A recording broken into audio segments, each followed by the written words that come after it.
to the show. This the MMA fortune teller. Yeah.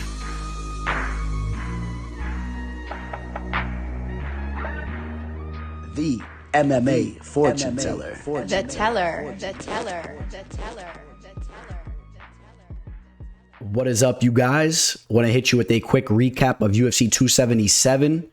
You guys can expect Fight Night Jamal Hill versus Thiago Santos to be uploaded later tonight, as well as Dana White's Contender Series Week 2.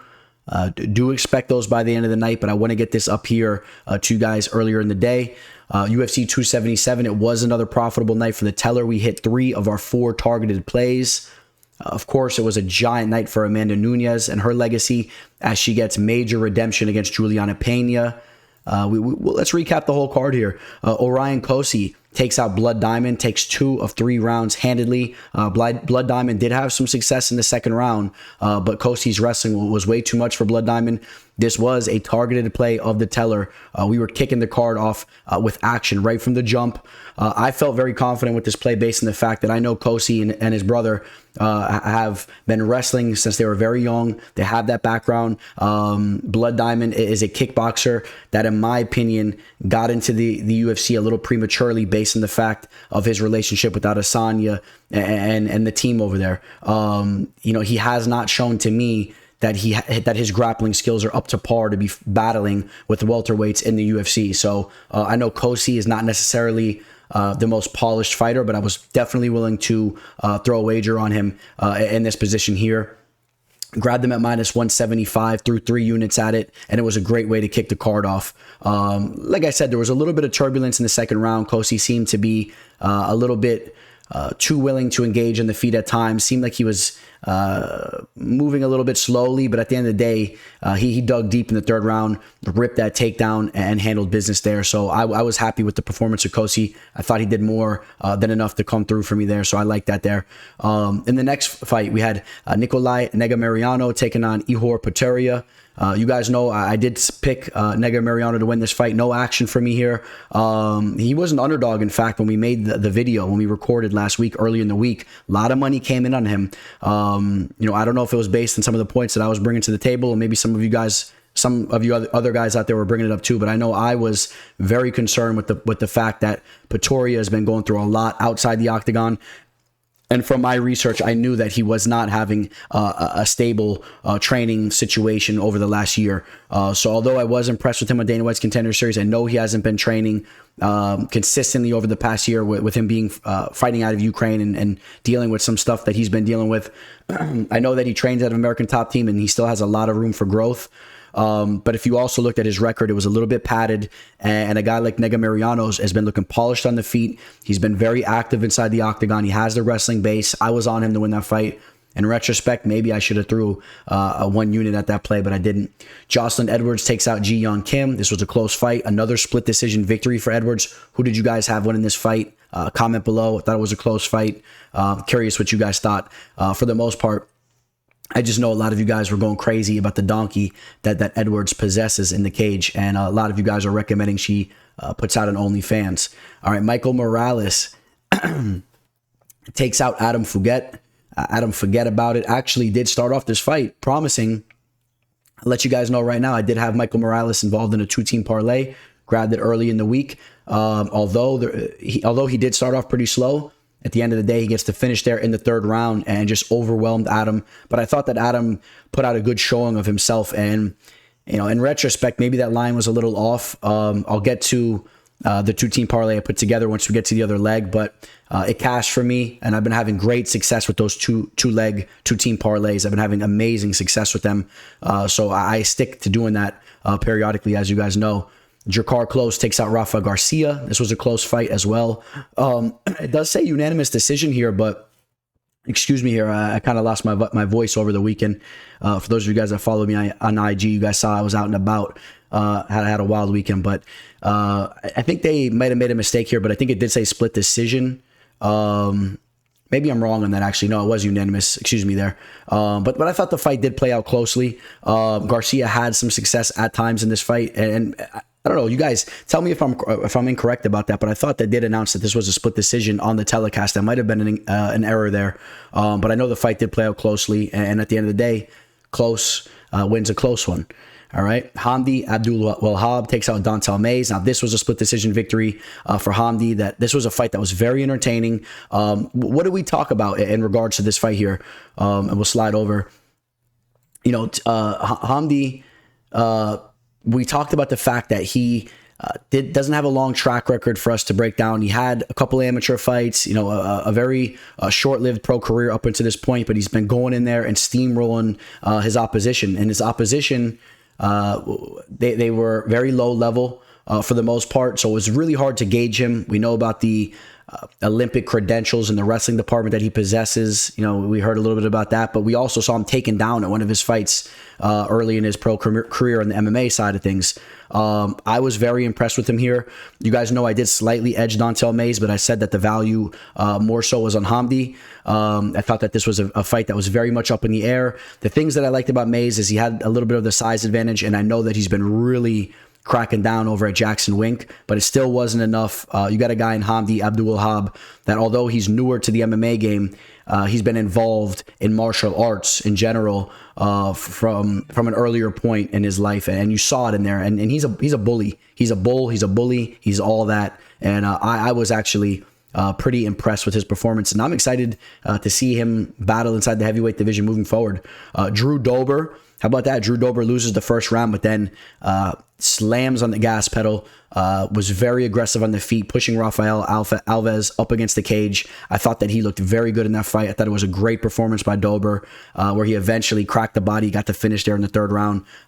Very happy for Dober, a long-time UFC fighter that's still battling and trying to work his way towards the top of the ranks. Now we go to my lone loss of the card. I had Matthew Semelsberger. I did have him to defeat Alex Morono here. A little bit disappointing. Now I'm curious what your guys' take was on this fight. I definitely feel that Matthew Semelsberger, he lost the fight. I definitely say he lost the fight there. He lost the fight, but I did think that he won the second round. And the third round, he drops Morono early in that round, but then he was gassed. You saw it. He was trying to put too much into his shots, and Morono was peppering him up. And Morono probably took that third round, so he wins the first and third round. But I thought the fight was actually closer than a lot of you guys made it seem to be. I don't know what your guys' opinions are here watching now. Comment below. I think Morono won the fight, but it came down to that third round where Semelsberger dropped him in the beginning of that round, but just didn't have enough in the gas tank. And props to Morono. He's a tough outing. I thought that Semelsberger would have just been the better athlete, and it would have been fine-tuning his mechanics and his striking even more so as he got into the game a little bit later than a guy like Morono, where I feel like we've kind of seen the best of Morono. I thought Semelsberger might have been catching up to him there and surpass him in a fight like this, but Morono showed that he's still tough as nails. And I'll tell you the truth, at the weigh-ins, I noticed that Morono looked to be in really good shape. And, I locked this bet in early in the week, and I was a little disappointed to see Morono looking a little bit more chiseled than usual. I had a feeling that he was coming into this fight really ready to go. So it is what it is. Semelsberger dropped the ball there. And that was a three-unit play that I grabbed at minus 160. All right, my lone loss on the card there. After that, we got Magomed Ankalaev, who absolutely destroyed Anthony Smith, took the leg out early, and then just put it on him. Of course, getting the finish. I really was smelling a finish in this fight. I really was. I was expecting to see something a little reminiscent to the Glover Teixeira versus Anthony Smith fight. People sleep on Ankalaev's overall game. He's nasty with his wrestling and his ground and pound as well. His striking is beautiful on the feet. And Anthony Smith's been in a lot of wars, and he kind of breaks down at times. And I thought that Ankalaev would have been very live to break him down there. And that's what he did. And I'll pull up the two-team parlay that we put together here. We had Michael Morales at minus 550 and Magomed Ankalaev at minus 480. I know those are some juicy lines, but I felt comfortable with it. And at the end of the day, it puts money in my pocket. And again, I've been having success with these types of plays. So for you so-called experts out there that say you shouldn't be attacking these types of plays, you guys do you, I do me. Maybe you guys are mixing the wrong two-teamers together. My two-teamers have been profitable year to year for a very long time. So I have success doing what I do here, and I'll take that money.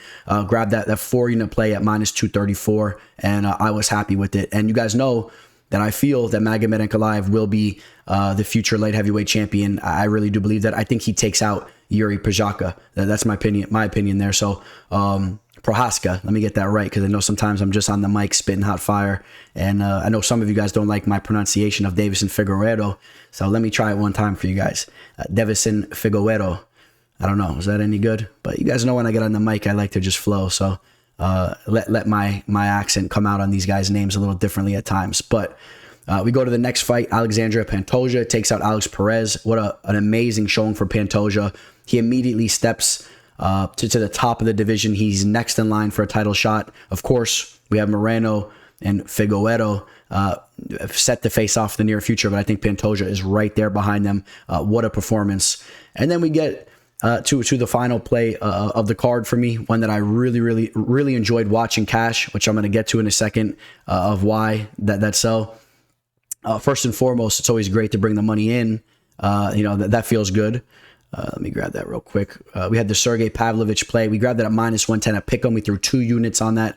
It was interesting. I was at a bar, a new bar that I attended, that looked almost identical to a bar that I frequent in Vegas, Buffalo Wild Wings out there. If you guys ever been to the Buffalo Wild Wings in Vegas, it looked almost exactly the same. And for those of you guys know the story of when I had a major play on Alexander Volkov to defeat Derek Lewis.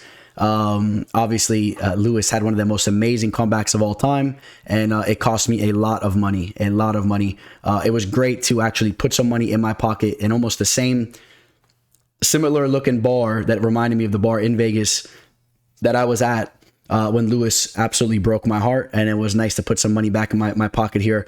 If you read the bet description, I did feel very confident that Pavlovich was going to get the finish here in this fight. It just wasn't worth it for me to target the prop of the finish because the line barely moved. I would have rather just played it safe like I did, grabbing a -110 line rather than getting like a +105 or a +110 line, just in case the fight did play out a little bit longer. We know Lewis can be tough at times, although I do feel like he's starting to be a little bit more vulnerable for that finish, and that's exactly what happened there. Pavlovich landed some big shots. I know the stoppage may have been a little premature, the way that he kind of bounced up, but at the end of the day, Pavlovich was handling business and he was on his way to get that finish. You bet your boots on that. All right. And then to cap off the card, Brandon Moreno looks absolutely amazing against Kaikar France. Big respect to France. He's a tough dude, but a perfect liver shot was placed. And for any of you guys that have been hit with a nice liver shot, you guys know what that feels like. And you know exactly what France was going through. Moreno follows him down to the mat, finishes him up. And now we get the quadrilogy. I don't know if that's a word, but that's what we're definitely calling the fight of Moreno and Figueroa. Leading up to it, it's the quadrilogy, and it's going to be amazing to watch. Obviously, you guys know they have a long history, and you don't really see that many quadrilogies in the game. So it's going to be an amazing fight to watch. I cannot wait for that fight, and I'm interested who I'm going to pick to win the fight. I'm interested what my takes can be on it because we've seen these fighters put out different types of performances each time they go out there, and we're really going to have to dive in some tape and look into the intangibles of what's going on with these fighters leading up to that fight, because who knows how that fourth one's going to play out. And then in the main event, of course, we had Amanda Nunes taking out Julianna Pena. And like I said, it was a huge victory for Amanda Nunes and her legacy. She needed this victory in a big way. If she would have lost twice, obviously that puts the nail in the rematch. As far as that goes, you're not going to see them fight 3 times, and it kind of just sets her back, as she likes to claim that she's the GOAT. I want to see her face off with Valentina Shevchenko again. That's the fight I want. Shevchenko's getting feisty. She said that Amanda Nunes is stealing her style on the feet. I've seen some of you guys saying that fight does not need to happen. We've already seen it. I think you guys are absolutely absurd. The vast majority of people, or at least we're talking a good amount of people, a lot of people believe that Valentina Shevchenko did win the second time around. You guys can pull up, I believe it's, what's the name of that website there? There's a website. I'm going to put the link in the description here, but there's a website that pulls up all the MMA media's the decisions on fights. The majority of the MMA media had Shevchenko winning the second time around. I believe it was the second one. I hope I'm not getting that wrong. I believe it was the second one, the split decision one. The vast majority of the media had Shevchenko winning that fight. I had Shevchenko winning that fight. I thought the first fight was also very close. Obviously, a little bit more a little bit more of a better performance from Nunes in that fight. I want to see this fight for one more time. I want to see the trilogy. That's a fight that needs to happen, and we need to see who the GOAT of women's mixed martial arts is. Those first two fights were not definitive enough for any of you guys to be talking about Nunes is the GOAT, and she's way better than Shevchenko. She has 2 victories. That does not really tell the whole story of that situation. So you guys are kind of playing yourself there. Go rewatch the tape on that second fight, and you will see that these women are extremely, extremely close. And I'll admit it, I'm pretty much on the fence with who the GOAT is. But for everyone just to go around chirping that Nunes is the GOAT, I think it's a little ridiculous. I mean, I've seen her smashed by Kat Zingano. I've seen her smashed by Julianna Pena. In my opinion, she loses to Shevchenko the last time they fought. So, I mean, I say that Shevchenko is the GOAT. Although Shevchenko hasn't been looking the best as of recently. I'll be honest, I was not happy with her last performance. Make that trilogy fight, though. Let's make that trilogy fight. I think we'll all have a great time talking about that fight leading up to it. We'll poke some fun with each other, for all you Nunes supporters.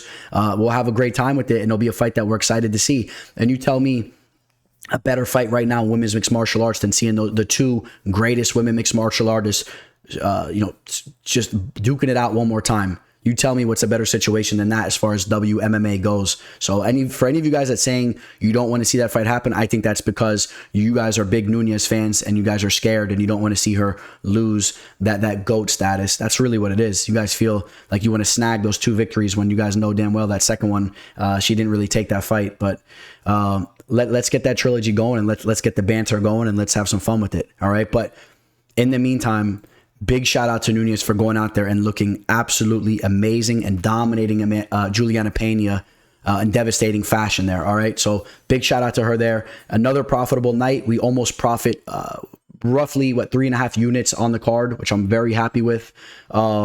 That's good money for me here, and we take that momentum, we jump right into the upcoming week's card. We'll make it another profitable one. Shout out to everybody that rode with me for my official plays, and if you're looking to do so, reach out to me through my Instagram, MMA Fortune Teller _ you can catch me on my Twitter, the MMA Teller. Shoot me a message on either of those social media platforms, or you could shoot me an email at MMAFortuneTeller@gmail.com. All right, guys, thank you for the support. Hit that like button on your way out. Let's go. Welcome to the show. This the MMA Fortune Teller. Yeah.